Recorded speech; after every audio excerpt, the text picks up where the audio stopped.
Hi all, I have a very instructive game to show you which is also in the news. It's a very recent high level game between two of my very favourite grandmasters, Vasily Ivanchuk, 2715 FIDE rating, against Vachier Lagrave, 2757, both really fantastic players. Ivanchuk playing white, kicked off with e4. I think the game is very instructive from the point of view of weaknesses being exploited on both sides of the board. So let's see, Vachier Lagrave played Sicilian defence after knight f3. We have an open Sicilian. Let's get past the opening bit. Now here bishop e3. Now knight g4, so being a bit of a nuisance. This has been seen all before. Bishop going back. And the bishop goes to g5. So this is what Lagrave was aiming for the bishop going to g5, so he can now kick the bishop with h6. So you get this accelerated fianchetto of this bishop by using g5 and bishop g7, which we're about to see. So bishop h4, g5, bishop g3. But pawns do not go backwards. We have potentially here dark square weaknesses, but the bishops can occupy that diagonal. But it's something to bear in mind here that black also has some dark square weaknesses around here. This bishop seems quite fixed at the moment on this diagonal though. So what other concerns does black have here? Maybe the h4 move could often peel open the king side if black castled on the king side. That g5 pawn is a bit of a target. It also, if the queen's here, it's a bit of a target on g5 in itself in conjunction with h4. But it's a well-known position. Black played bishop g7. The knight gets kicked here, and it goes to e5. And obviously bishop e2. So white establishing authority on the light squares against any move like g4 for the moment. Knight bc6, and now keeping the tension, keeping the pieces, knight b3. And now black lashes out on the queen side. So we have an interesting, really dynamic scene set with black being very aggressive on both sides of the board. Now with this b5 being played, yeah, these squares are looking a bit more fragile than usual. With g5 being played, of course, these squares as well are looking fragile. So very interesting dynamic position. But look at black's pieces in return. They're very active piece play in return for creating weaknesses. But also, of course, the classic Sicilian c file could be useful later. That knight is pointing nicely at c4. Maybe there's going to be extra support for c4 later. White's pretty solid though here, and doesn't actually castle here. This might be what most of us play, just to routinely castle. Vasily actually targets now this structure, although this structure is also tempting, but he's already played h3, so h4 would be a bit odd.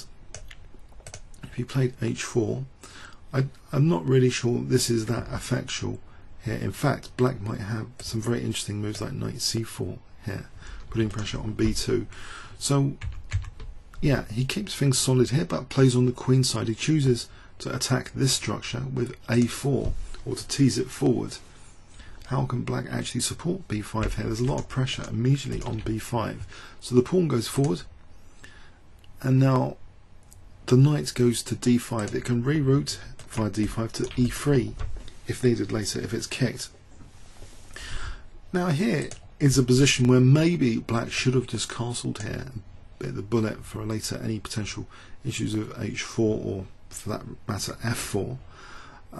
Here, although he is left with that b4 pawn as well as this targeting, in this position I'm not sure it's completely crushing for white. Say queen d2. Black has resources, for example knight g6,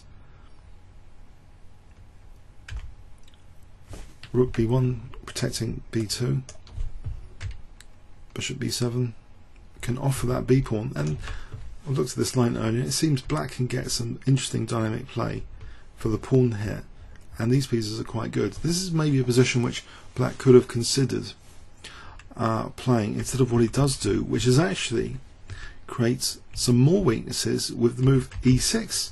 So he's not castling there, he's playing e6, encouraging knight to go to that nice e3 square. So it's looking at both sides of the board here, e3 or g4. It could be useful to go to c4 later.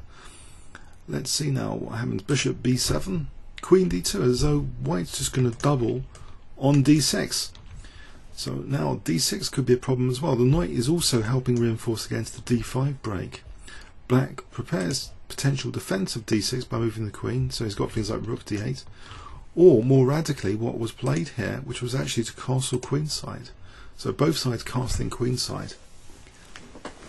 So what is the state of play of the weaknesses on both sides of the board? Well, the light squares are a bit weaker, and also here the dark squares are still pretty weak, but concretely, how can white actually use, say, the queenside? This next move from Vachier shows that maybe there's an idea in the future of playing c3 and trying to wrench open the c file. Possibly, that's one idea. But also, it's sometimes safer to have the king here, generally. Now, in this position, black also played a sidestep with his king, so vacating also c8 for any defensive tasks needed. So both sides mirroring each other's king movements there. Now a very interesting move f3, not only reinforcing the central pawn, but it shows that this bishop is willing to come over here on this diagonal where there's dark square weaknesses, and it's looking as though white's intensifying the pressure now on the queen side. He seems to have decided that the queen side is the place to try and exploit the weaknesses and try and keep this side of the board locked up. You see the light squares are locked up against both f5 and g4 for the moment, so attention is being placed on the queen side. But there's an added bonus here that the black king lives on the queen side on b8. So with this move now, it's looking a little bit dangerous already. Black played a5, which weakens further b5, and now we see h4. You might have thought the routine bishop f2, but h4 promises to create a fixed target potentially on g5, so if ever this knight moves, then the queen will be hitting g5. Black now played knight a7, a very interesting tactical move, putting pressure on the center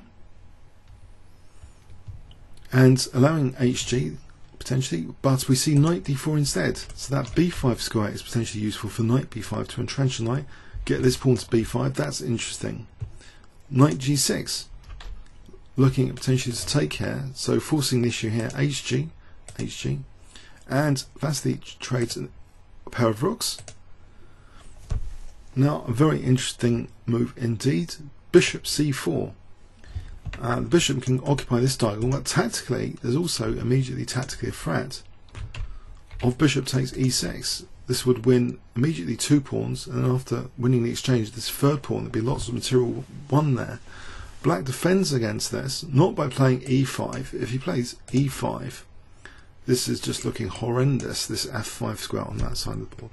Absolutely horrendous. He actually plays knight f4. And I'm not sure this idea is working so well. If bishop takes f4, it doesn't actually work because just g takes and we're hitting the knight. There's no time for any sacrifice on e6. So actually here, after knight f4, we see just bishop b3. And white with bishop b3 has vacated that interesting c4 square, but has got moves like knight g4 and bishop f2 available to probe either the queen side or the king side. White now must have been licking his lips. Black played a very provocative looking move, queen c5. So looking at d4, but now Vachier played knight c4, and there's a problem with the a5 pawn in these variations. If taking on d4 happens, this is very difficult to take on d4. If we take on d4 here, takes, and just knight takes a5 is coming up later. So knight c6, but then rook takes d6. Yes, black can't really defend here adequately against a5 and d6. So that's not palatable after this knight c4. You can see the weaknesses are really being targeted. You might think, well, is there anything else black could do here? I mean, d5, is that a move? Not particularly. White could have nice options here like knight e2 is using that pin on the d pawn, putting pressure on that pin, that nasty pin now. That would be pretty nasty for black. For example, like this, knight takes. This starts to get pretty nasty for black. Bishop h4.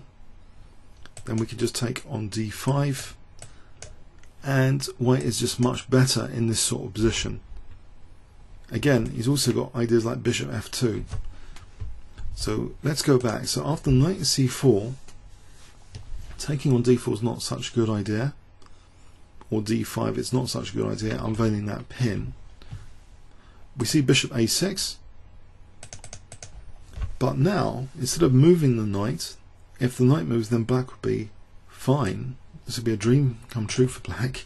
He could just take on d4 with either queen or bishop and it'd be fine. No, a very, very clever technical move was played in this position, which actually gives white a very big advantage, a gigantic advantage.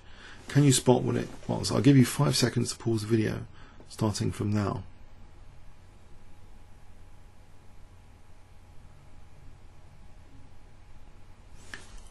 Amazing move, bishop f2, reinforcing d4, limiting black's choices. Is a pretty dire position because look at that pressure on a5 and d6. White is threatening also now knight b5, skewering the queen and the knight. Huge pressure on potentially a7. So black plays bishop takes c4, but now comes this mighty knight b5, and black thought his position was busted here. He resigned.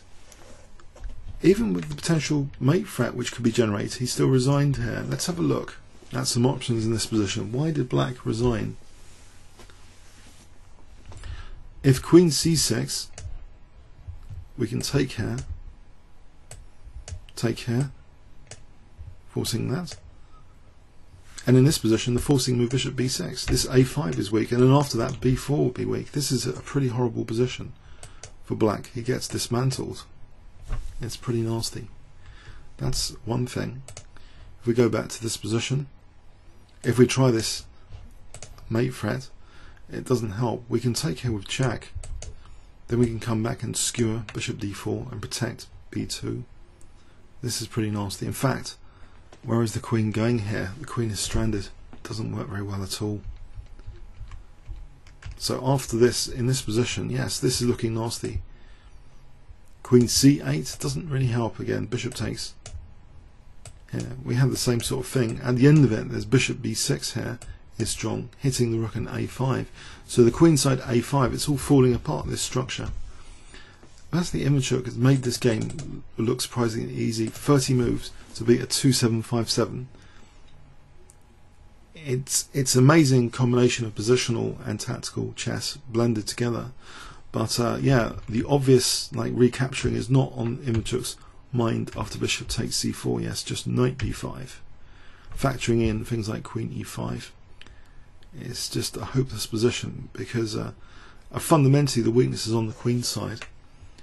So it's an interesting game with weaknesses on both sides of the board being shown there, but it was the queen side where this bishop rerouted, which was the most significant feature of the game. So a very nice switching of this bishop, which was lethal in the end on the dark squares. Vachier Ivanchuk is currently leading the Netherlands tournament. He's doing fantastically well.